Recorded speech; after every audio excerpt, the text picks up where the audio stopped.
Okay, mates, final one for the prediction blitz, the house races. I have changed the map a little bit, so every seat that is now blank is a state election that either was decided by less than 5 points, or in the case of Maine and Alaska, it is because of ranked choice voting. That's why I'm leaving it blank. Or the incumbent is retiring, in the case of safe Democrat or Republican seats, or in the case that there has been a redistricting case, for example Alabama, Louisiana, where I'm leaving the seat empty. So let's go state by state, alphabetical order, shall we? Or do you want to do the special elections first? Let's do special election first. So the first special election is New York's 3rd, which is Philippe against Suoso. So that's Republican against Democrat. The seat that was vacated by George Santos after he got kicked out for allegations. I'm going to say this in the easiest way that I can. Suoso is easily winning that seat. And I am urging people to vote for the guy. Not because I hate the Republican nominee, or because Suoso is a corrupt SOB. Simply put, I don't think a foreign national should be representing Americans in the House of Representatives. That's just it. Philippe is a veteran of the Israeli Defense Force, and for that reason I don't want her anywhere near the House of Representatives. Because we already have enough representation of Israel in the House of Representatives and in the Senate. Then in May we have an election for Kevin McCarthy's seat. We have Mike Boudreau, Vince Vaughn and David Giglio, which are the main competitors for the seat.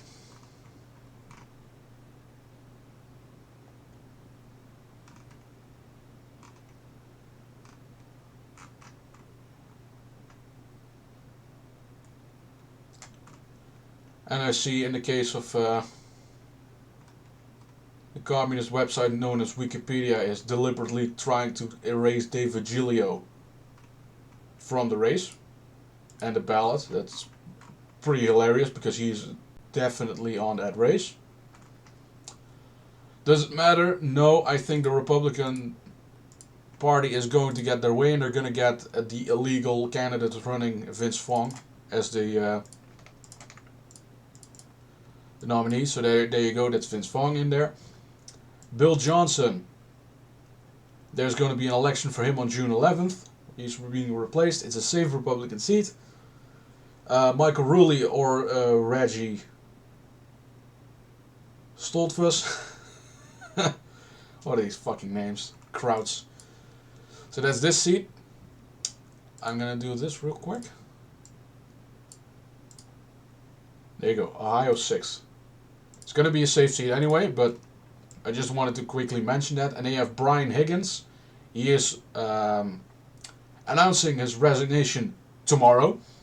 And the special election is only filed for Tim Kennedy, so that's going to be a safe Democrat seat, regardless. But Tim Kennedy is going to be the incumbent for that one. Whenever there's going to be an election held, which is, according to New York State law, within 45 days of the individual leaving office, which means that before May, you're going to have Tim Kennedy as the representative for that district. Now we're going to the actual states themselves. So, Alabama, the redistricting, there was a new seat created for the 2nd. So that's the ugly one here. And you have Alabama's 1st, which is Jeremy Carl and Barry Moore having those seats. Well, that's just neat. Because if you look at the map like this, it is non-contiguous, which is illegal according to federal law. But then, just a thin sliver. Just like the one here in New Jersey. You think, oh, it's non-contiguous. Yeah, about that. That's just gerrymandering at practice. So, The seat is approximately a Democrat plus 10 district, so I'm going to put it as a likely Democrat seat, and whoever's going to win it, I don't know who's going to win it because there are like 15 Democrats running. I think it's hilarious if an individual named Napoleon is going to win that seat. Probably not going to happen, but that would be hilarious. Right, next state, Alaska. You have Nick Bajich, the idiot who threw the seat last time around, he's running. You have Lieutenant Governor of Alaska, Nancy Dahlstrom, she's also running. You have Mary Peltola running again, and you have Richard Grayson for the No Labels Party running. Well, he's a perennial candidate, so it's not really going anywhere, but he just writes books. So it's for him, it's just trying to sell copies of that. So Alaska has ranked choice voting, but the Republican Party in the state are trying to get rid of it. Obviously, for a good reason. So at the moment, I think for this election, depends on whether they can get it done quick enough. At the moment, it's a pure toss-up, but I'm gonna go on a limb, and this is my my hot take for the video, I suppose. I think it's going to be a narrow victory, and I think Dahlstrom is going to be the one that gets it, even though it is a joint ticket regarding the election. But you saw that Dunleavy was winning outright, and his lieutenant governor is explicitly named there. So yes, I think that definitely brings in a little bit of an edge there. I wanted to also quickly show the generic ballot before I forget it. We're talking about an R+1 midterm, or an R+1 electorate, which is the same electorate as in 2016, roughly, when it comes to the congressional races.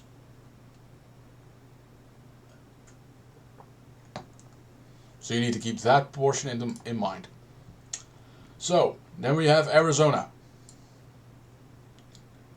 The first district here with Schweikert. He narrowly won this time, or last time around in 22. The seat is shifting a little bit to the right, based on data. And there's not really any nominee for the Democrats that could really swing the seat, because Jevin isn't running again, so I'm going to put this as a tilt Republican. And if you know, anything that is marked as tilt can go either way. For those who don't understand margins of error. Crane, he's at a likely seat for now, could move up to a safe seat depending on polling, but at the moment there isn't really much polling. Arizona's third, that's here, that's Central Phoenix. That is a seat occupied by Gallego. I sometimes have Biden brain farts, but whatever. There are a bunch of Democrats running. Whoever's winning that primary is getting the seat. You have Juan Ciscomani at the 6th district. He's running again, and it's probably going to be a rematch with him against Kirsten Engel. At the moment, I think it's a lean to tilt seat. I'm going to put it at lean for now. And in the case of the 8th district, which is Debbie Lesko's seat, that's this one over here. There's going to be a hotly contested primary between Blake Masters and Abraham Amadei. Whoever is winning that primary gets the seat. I hope it's Masters, because he's definitely better on the issues. Let's see, the next state, California. We go from top to bottom, I suppose. So the first seat we're talking about is the 9th district, which is Josh Harder's district. That's this one. Last time around he won by slightly less than 10 points, which is why I'm putting it as a likely seat. There isn't really any proper challenge. Maybe Kevin Lincoln can do something. As former mayor of Stockton, maybe he can make it a little closer. We'll just have to see that. The 12th district, Barbara Lee, so that's this one here. It's parts of Oakland, I believe. Whoever's winning that primary is going to get the seat. I just wanted to mention, hey, this person is retiring, so that's a safe seat. Then you have the 13th, that's this one. John Duarte against Adam Gray, and it doesn't really matter who wins because they're basically the same person. The only difference is Adam Gray is at least honest with his positions instead of John Duarte. Duarte ran as a border hawk, saying like we're going to close the border and we're going to do deportation and that stuff, and now he's co-sponsoring an amnesty bill, so he's done. Leans Democrat. The 16th, Anna Eshoo, so this is Silicon Valley. She's retiring, and whoever wins the nomination on the Democrat side gets it. And it's probably going to be a Democrat against Democrat seat, or a race. Keep in mind, California is one jungle primary state, so whoever wins the nomination gets the entire heap, essentially. So the top two advance to the general election. Then we have the 20th district, which is this one. So that was in the special election. You have probably Vince Vaughn winning, and whoever wins the special election wins the general election as well. So regardless of that, safe seat. David Valadeo in the 22nd district. It's probably going to be a rematch against Rudy Salas. And this is a pure toss-up. And I'm going to put it as tilt Republican for now, because I do want to give a slight leaning to this race. To all races, by the way, because I hate it to leave anything vacant or anything blank. That's just a cop-out that is not kind. The 26th, that is Brownlee, so that's this seat. There's not really any competitor for the Republicans. I just wanted to keep a slight hint on this one. 27th, over here, Mike Garcia. He is consistently overperforming polling, and I think it's hilarious. He's probably going to win again. I'm going to give it a likely margin because he is definitely one that is well versed in California's election rigging manipulations, so he knows exactly what you need to do in order to win the election. So he's got that pretty solid. I forgot Ruiz over at the 25th, because California does this stupid little thing where they put the border here and then they start from right to left and then from top to bottom, so all the districts are organized like that. So here you go, you have the 20s. So this is the 20th, then you have the 21st. This is the 22nd district, and this is the 23rd. So you have got 24, 25, 6, 7, and so on. It's a stupid way of doing it, but whatever, it's California. Everything they do is stupid. Ruiz, likely, I suppose. Now we have a bunch of retirements in central Los Angeles. So you have Tony Cardenas, whatever. He's retiring. It's a safe Democrat seat, so it's this one. Regardless of who wins the primary, or which Democrat advances to the general, you should say, he's going to get that seat. The 30th, this is Adam Schiff's district. He's going to win the Senate election, and whoever is the Democrat on this nomination process is probably going to be a Democrat against Democrat race, so safe. Grace Napolitano, she's retiring after being in the House of Representatives for roughly, 30 years. That's a safe Democrat seat anyway. Now we have 3 more, so we have 1 in Orange County, 2 actually, and 1 more in Los Angeles and 1 more in San Bernardino. I believe that this is San Bernardino. Right, so the 40th, that's Young Kim, so that's this seat. Sorry, that's this one. That I consider that a safe one, because she's significantly overperforming, and Orange County is trending towards the right. Ken Calvert. Last time he took it a bit for granted. I'm going to give it a lean tilt. He is going to definitely put in more effort this time around. Michelle Steele. I'm going to give this one a lean state. And we have Katie Porter. She's retiring for the Senate. And then there's a contested primary. I think this one is going to be a flip. I'm going to put it as a tilt. Scott Bow is running again. He ran for this seat last time around too. He lost by about 5 points. And now without an incumbent, that incumbent advantage goes away. And it's definitely a position where it can flip. Last one is Mike Levin. And I'm going to put that one as a lean Democrat. Next state around, Colorado. Let's see, the 3rd district is vacant right now. Lauren Boebert is moving to the 4th, which is this one, retired, designed of left vacant by Ken Buck, who is retiring. So what I can say for this one safely is Doug Lamborn, who is retiring. There's only Republicans running for this race, and it's a safe Republican seat, so that's definitely going. The 4th district is also safe Republican, and regardless of who wins the primary, whether it's Boebert or a bunch of other Republicans, there's like 12 of them running. That's going to be a safe seat as well. And because Boebert isn't running in the 3rd district, it's not going to be as close this time around. I'm going to put it as a lean. And then the last one, the 8th, which is Cara Vajo's seat. She's now an incumbent. So I'm going to give her the advantage for that, and that is a lean Democrat seat. So we have Connecticut. We only have the 5th one, which is probably going to be a rematch between Hayes and Logan. And I'm going to put it as a lean Democrat seat. Delaware. Blunt is retiring for the Senate. Safe Democrat seat. Florida, we don't really have anything to tell, because either they're going to be likely or they're going to be safe seats. The only thing we have to take into account is what the redistricting case is going to do, because they're trying to get Al Lawson's seat back again in the north, gerrymander in a district for the Democrats.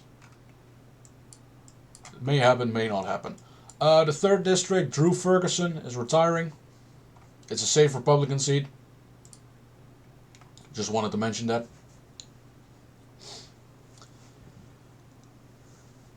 And the redistricting case regarding Georgia was hilarious. Because the Supreme, or one of the federal judges there, Obama appointee, I believe, said, "Oh yeah, I want you to draw 5 majority black districts." Okay. So they took one majority Democrat district, and they said, "Okay, we're making this a black district now." So the judge was trying to get, instead of 5 Democrat districts, trying to get 6. And the Republicans just said, "No, you're getting 5. I think that was really funny. Anything else down the line? The only thing that we have next is Illinois, which is going to be Sorensen's seat, running against Crowell or McGraw in the general. Whoever's going to win, I'm going to put this as a lean Democrat as of now. Indiana, there are a bunch of retirements. So we have Jim Banks running for the Senate. Well, that's a safe Republican seat. We have Greg Pence retiring in the 6th, right here. So that's the brother of the former vice president. That's a safe Republican seat. And we have Larry Buxton. He's also retiring. And that's also a safe Republican seat. Finally, the only one that's left open, the 1st, which is Gary, Indiana. So it's part of the Chicago suburbs. That's going to be a lean Democrat seat. It is drifting further and further to the Republican side.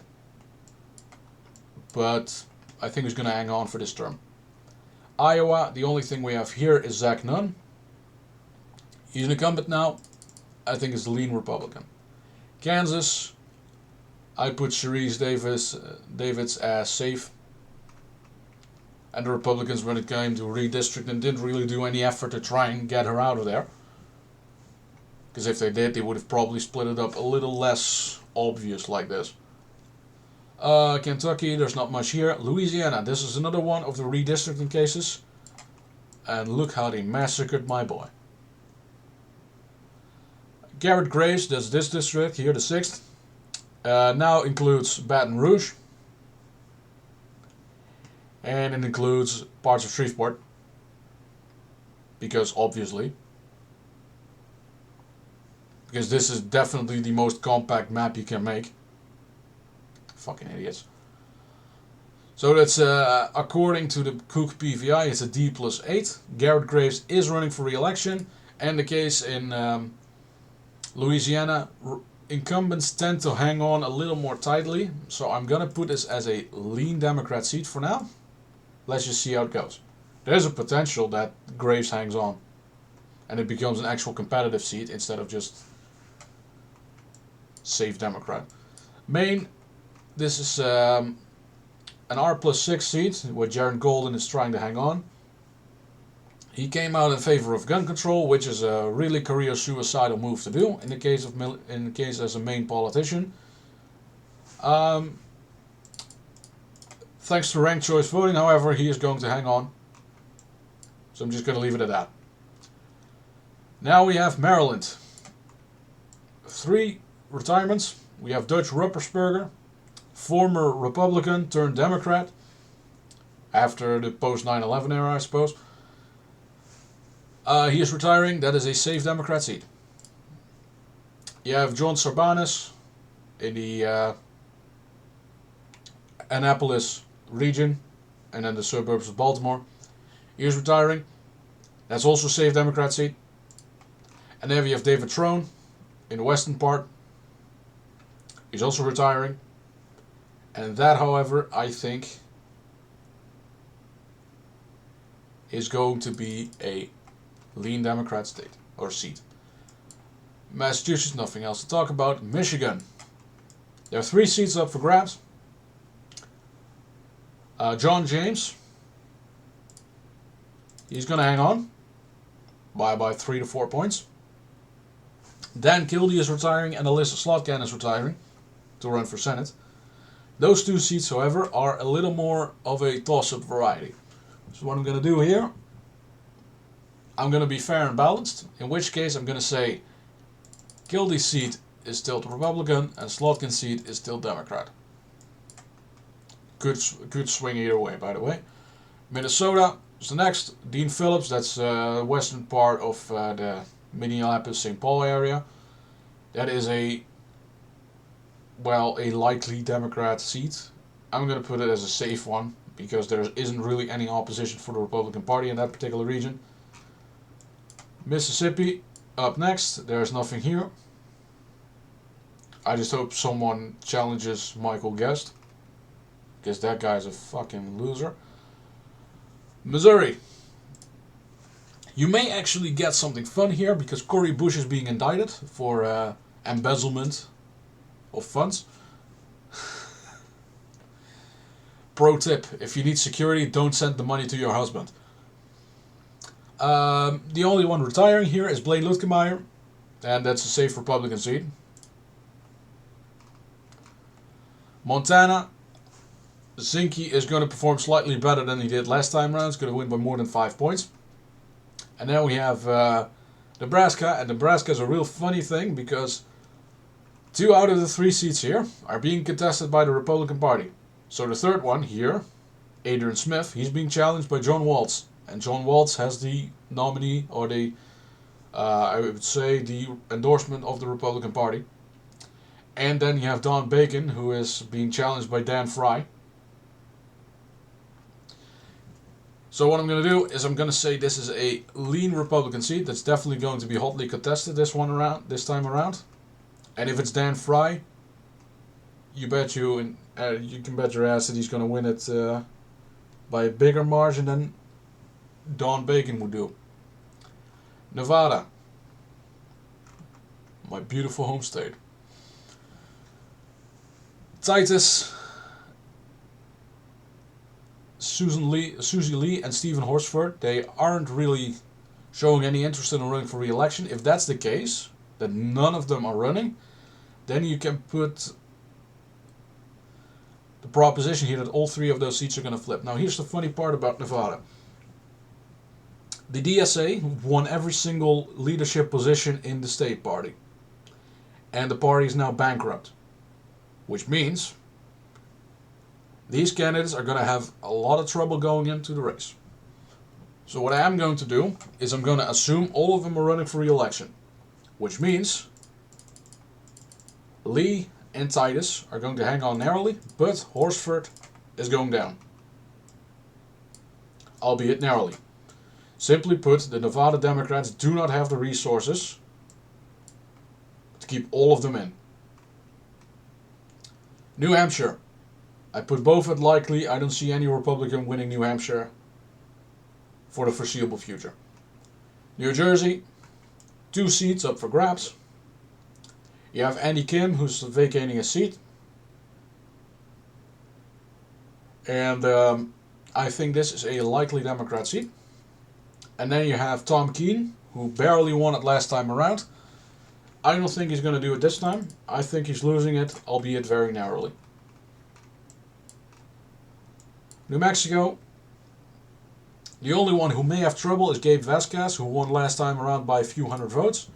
I think with a presidential election, higher turnout, I think it's going to flip. So Yvette Herrell is back in the House of Representatives again. New York.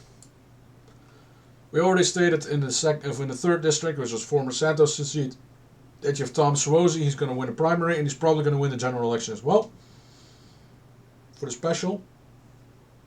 And because he won the special election, he's probably going to cruise to re-election in the general election as well.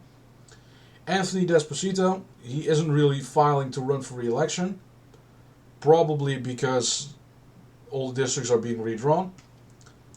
If he does run, it's a D+5 seat, and it's probably going to go likely Democrat anyway. So there's not really anything he can do. Next seat up is Mike Lawler in the 14th. Sorry, the 17th. Mike Lawler, he's running against an absolute nutjob that is Mondaire Jones. This is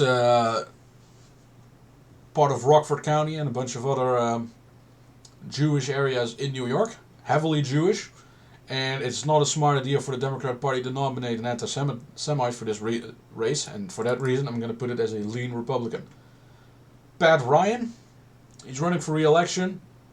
D+1 seat, Allison Esposito is running.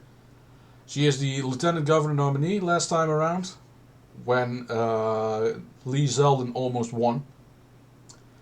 I think Lee Zeldin is going to campaign heavily in the region, and for that reason, I think it's going to flip, albeit with a thin sliver.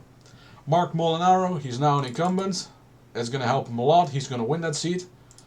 And Brandon Williams, he's going to lose handily. Next state, North Carolina. And there are a bunch of retirements here. So the first one is, the first retirement I should say, is Kathy Manning in the 5th district. Which is, she used to be around here. So she's being dumped together with Virginia Fox. And that's now an R+10 seat, so she's leaving. The 6th seat is now vacant, which is this one. And the candidates that are running are Mark Walker and Bo Hines. I think Walker is going to win the primary, and he's going to win the general election, so he's going to sit there, and it's going to be a safe Republican victory. Now, the next seat, Dan Bishop, and the 8th, so that's here. He's retiring to run for Attorney General, and it's a safe Republican seat. Then we have Patrick McHenry, which is McCarthy's second man. He's retiring. That's going to be a safe Republican seat. Next one, Jeff Jackson in the 14th. He's running for Attorney General. This is also a safe Republican seat. And the 13th, Wiley Nickel, he's retiring because of the redistricting cycle, and this is also a safe Republican seat now. So there you go. The competitive seat here is Don Davis, and he is going to run against Sandy Smith, it appears. I endorse Smith, by the way. So essentially this is a race between a Libertarian, 2 Democrats, and a Republican. And the reason why I'm saying 2 Democrats is because the other Republican that's running, Lori Buckhout, She is just a DC swamp rat, which is basically the same thing as a Democrat. So, in this particular case, I'm going to say Sandy Smith. She's definitely pulling a lot better in the race. And she has more funding this time around. So I'm going to put it as a tilt Republican seat. North Dakota. Do we need to say anything else? Now we have Ohio. Wenstrup is retiring. This is a safe Republican seat. So here you go. And the competitive seats here is the first. That's the Cincinnati area. That's Greg Landsman. He's running again, and he doesn't really have any competition. So I'm putting this as a lean Democrat seat. Then we have Emilia Sykes at the 13th seat. So that's here in the former Pat Ryan seats. That's Sumter County. I'm going to put it as a lean Democrat seat as well, even though it's an R+1. It's just that there isn't any competition there. And then you have Marcy Kaptur. This is an R+3 seat in presidential elections. And I think that she's going to slightly outperform, but not enough to hang on. So I'm putting this as a tilt Republican seat, depending on who the nominee is. Now I hope Majewski wins again, because he's definitely a good guy. Instead of his competition, which would be Riedel, which is just a DC swamp rat. So I hope it's a competent one, but not holding my breath for it. Oregon, 3 seats. We have Blumenauer. He's retiring after being in the House of Representatives for like 30 years. That is a safe seat, and it's probably going to go to the sister of the deranged individual that is representing Seattle. So that's Jaja Paul or something like that. She's going to probably win that seat. So you got 2 deranged sisters in the House of Representatives. Funny, right? So then we have Val Hoyle. I'm putting it at likely at the time. Incumbency advantage and all. The 6th, Andre Salinas. She's going to hang on. I'm going to put it as a lean right now, and as the election goes further on, it can be likely at the moment. Lori Chavez. Well, it depends on who the nominee is. If it's McLeod again, then it's Chavez winning. If it's anyone else, you may actually see a flip. At the moment, I think it's going to be McLeod, so I'm going to put it as a tilt for that reason. Pennsylvania. 3 seats to discuss. There aren't any retirements at the moment. We have Deluzio running against Mercury.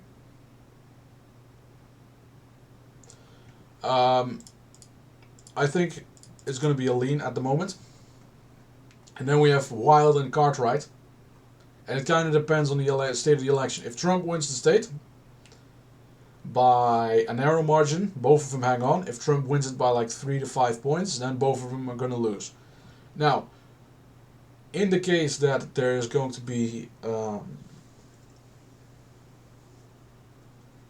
let's see, we have polling. I think I need to remember this really well, and I think that Pennsylvania had a R of a Trump +1 aggregate. RCP, you know, take away the bad poll. R+1, in which case both of them are going to hang on. Maybe Cartwright is going down. That would be this one. Maybe that's going to flip. Depends on what New York is going to do. Because Lee Zeldin obviously can make a quick jump into Pennsylvania to get that seat as well. South Carolina, Jeff Duncan is retiring. Doesn't really matter, it's a safe seat anyway. Tennessee, nothing much to mention. Texas, we have 3 retirements. We have Kay Granger, who was too busy fundraising in order to not represent the people of Dallas-Fort Worth. She's retiring. It's a safe Republican seat. Then we have Michael Burgess at the 26th. He's also retiring. This is also Dallas-Fort Worth area. And that's also a safe Republican seat. And then the last one is Colin Allred. He's retiring. That's also part of Dallas. That's also a safe Democrat seat. Furthermore, I am taking for granted, I guess, that Tony Gonzalez and Monica de la Cruz, so that's the 15th and the 23rd. They are both winning in a relatively wide margin. Utah, John Curtis is retiring. Doesn't really matter, it's a safe Republican seat. I just hope that whoever replaces him isn't a complete nut job. Vermont, safe Democrat. She's probably not going to run for re-election. Depends on what Bernie Sanders is doing, basically. Virginia, 3 seats. We have Jen Kiggins, R+2 seat. Depends on how Trump is doing in the state, and I believe that Trump is doing a little better this time around than the last time. So I'm putting it as lean for now. Spanberger is retiring, as is Jennifer Wexton. Wexton, that's going to be a likely seat. If Hung Kao was running for this seat, it could have flipped. But not now. Spanberger is... her seat is basically a toss-up, and it kind of depends on who the nominees are. Now, if it's going to be Vindman as a nominee, that would be hilarious, because there's just a Ukrainian soldier LARPing as a national security advisor. That would be funny, but at the moment I'm going to put it as a tilt Democrat. Washington State, we got 2 seats. Derek Kilmer, he's running for, he's retiring, and that's a safe Democrat seat, so I just wanted to mention it real briefly. And then we have the 3rd district, which is occupied by Marie Perez. I keep having more Biden moments these days. Funny. Right, so she's probably going to run against Joe Kent again. This time around, I think Kent is going to win. Because there's not going to be shenanigans done by the Republican Party. West Virginia, Mooney is running for the Senate, and that seat is going to go to Riley Moore. There's not really anything else to say there. And the last one, Wisconsin, which is the 3rd seat, is Derek Van Order. The redistricting case, in the case of Wisconsin, there isn't going to be any challenges regarding the congressional map. There's only going to be towards the state legislative map. And as a result, Van Orden is staying in an R+4 district, which means that the seat is going to be a lean Republican seat. So there we go, 227 to 208. Republicans hold on to the House. And they have an outside shot of maintaining the Senate, or regaining the Senate. In which case that the next president will have to deal with a Republican Congress. That's all there is to it. Thank you kindly for watching. See you next time. Like the video if you did, and all that good stuff. Cheers.